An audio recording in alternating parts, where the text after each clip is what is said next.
Welcome to என்னுடைய சமையல்.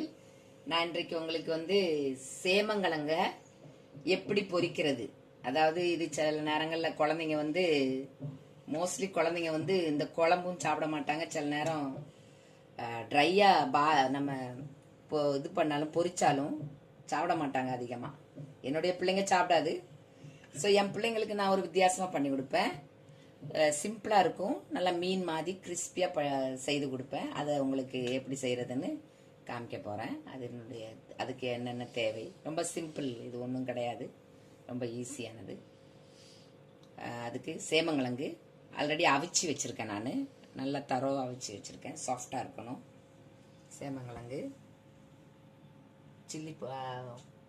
Chilli powder, மிளகுத்தூள், மஞ்சள் தூள், உப்பு, கோதுமை மாவு. நீங்கள் பிரெட் கிராம்ஸும் எடுத்துக்கிடலாம், மைதா மாவும் எடுத்துக்கிடலாம், ரவை எடுத்துக்கிடலாம், கோதுமை மாவும் எடுத்துக்கலாம்.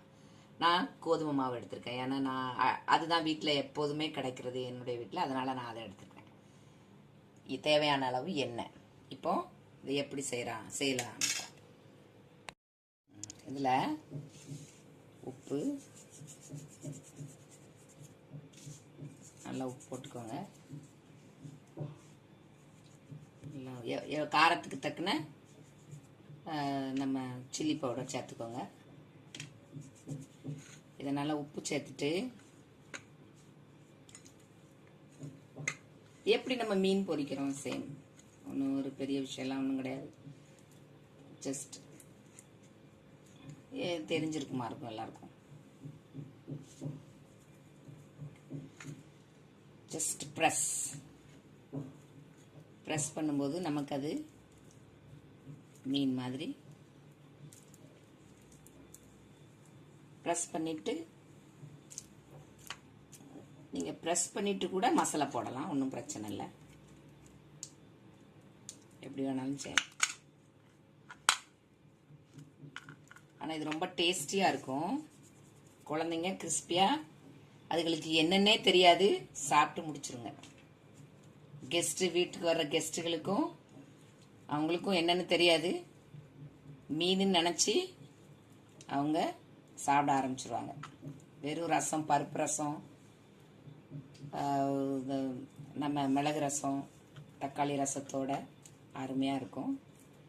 இப்போ ஸ்டிக்கியாக தான் இருக்கும். உப்பெல்லாம் நல்லா கலந்துக்கோங்க. அதுக்கப்புறம் இந்த மாவில் கொஞ்சம் சால்ட், இருக்கிற சில்லி பவுடர், கலக்க தேவையில்லைனாலும், உங்களுக்கு விருப்பம் இல்லைன்னா கலக்க வேண்டாம். ஏன்னா சில நேரம் இதில் உப்பு கலந்துட்டு நல்லா இதை ப்ரெஸ் பண்ணணும். இன்னும் மாவு போய் நல்லா கோட்டிங் ஆகணும். கோட்டிங் ஆகி ரொம்ப ஈஸி, குயிக்காக முடிஞ்சிடும். என் பிள்ளைங்களாம் ரொம்ப கேட்டு சாப்பிடுவாங்க. ஸோ இப்படி நீங்கள் செய்து கொடுத்தீங்கன்னா உங்கள் குழந்தைங்க கேட்டு சாப்பிடுவாங்க. இது கூட ரொம்ப நேரம் ஆகும். நம்ம இந்த சேமங்கிழங்கு பொரியல் பண்ணால் கூட ட்ரை ஆகணும். அது கூட சில நேரங்களில் சாப்பிடாதுங்க. இது ரொம்ப இப்போ இதை நல்லா நான் கோட்டிங் பண்ணி வச்சுட்டேன். இப்போ இதை எப்படி ஃப்ரை பண்ணுறதுன்னு பார்க்கணும். நல்லா ஆயில் ஹீட் ஆனதுக்கப்புறம்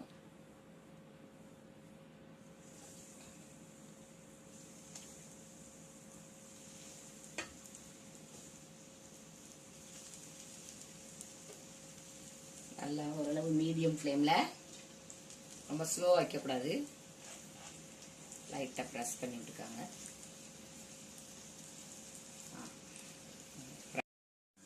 இப்போ ஒரு சைடு இப்போ நம்ம பாருங்க, நல்லா ஃப்ரை, ரொம்ப நேரம்லாம் எடுக்காது, இதெல்லாம் குயிக் ஆயிரும். ரசம் வச்சு டக்குன்னு பொரிச்சிடலாம். கிறிஸ்பியாக, வெளியில் கொஞ்சம் கிறிஸ்பியாக இருக்கும், உள்ளே கொஞ்சம் சாஃப்டாக இருக்கும், டேஸ்டாக இருக்கும். நல்லா இன்னும் நல்லா பொரியட்டும், கிறிஸ்பியாக. இது நல்லா இந்த ஒரு சைடு கிறிஸ்பி ஆகிட்டு இது உடையுது. பரவாயில்ல, உடைதாலும் பரவாயில்ல.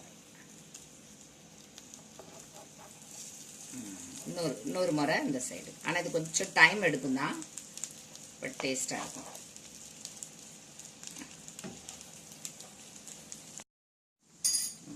இப்போ ஆயிட்டு நல்லா பாருங்கள், கிறிஸ்பி ஆகிட்டு.